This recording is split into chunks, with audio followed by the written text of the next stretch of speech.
Irving Berlin, written when he was living in Los Angeles, writing music for the film industry, and found himself getting homesick for New York in December. Let's see, well, Johnny Marks was an American Jewish songwriter who wrote half of the best of them. Rudolph the Red-Nosed Reindeer, Run, Run, Rudolph, oh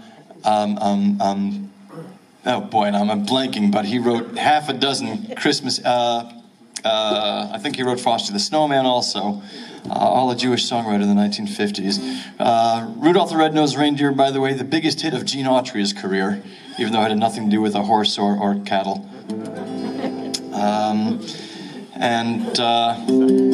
One of my favorites, actually, was written by Mel Torme, who was born with the name Mel Torma. He was Sephardic Jewish. But, just as an aside, the song Silver Bells also, I forget that it was a Jewish songwriting duo. It was inspired by the Salvation Army bell ringers in New York City. And the lyricist, who was Jewish, originally wanted to call it Tinkle Bells until his wife told him what tinkle was a slang term for. This is 1940s we're talking about here.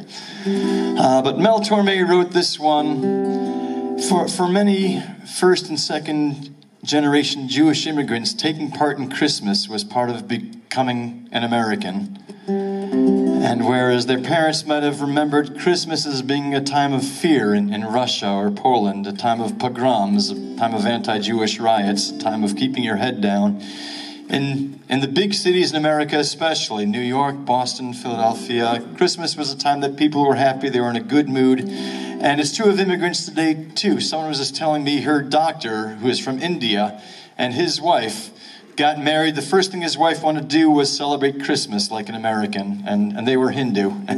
So they set up a Christmas tree with Hindu gods on it.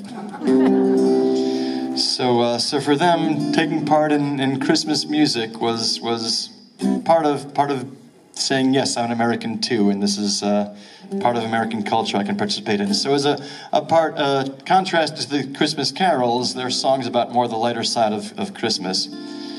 And so Mel Torme wrote this one, but he gave it to his friend Nat King Cole, who had the first and biggest hit with it.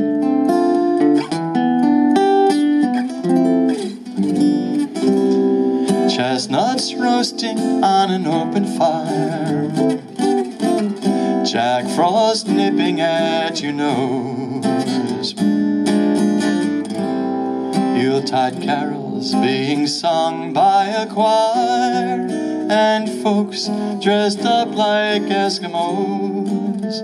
Everybody knows a turkey and some mistletoe help to make the season bright.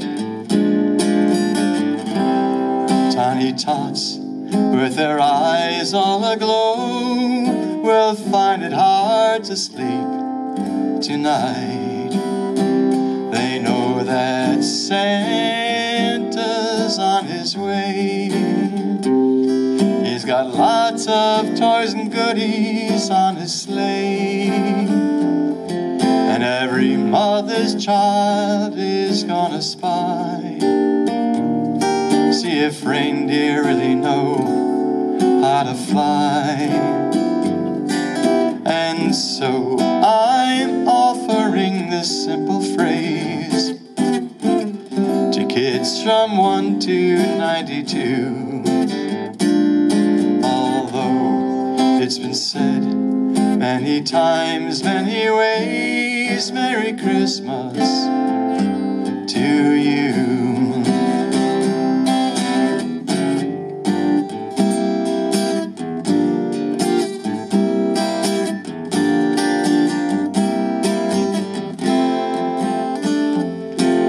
Every mother's child is gonna spy, see if reindeer really know how to fly. And so I'm offering this simple phrase to kids from 1 to 92. Although it's been said many times, many ways, please. Merry Christmas, Merry Christmas, Merry Christmas to you.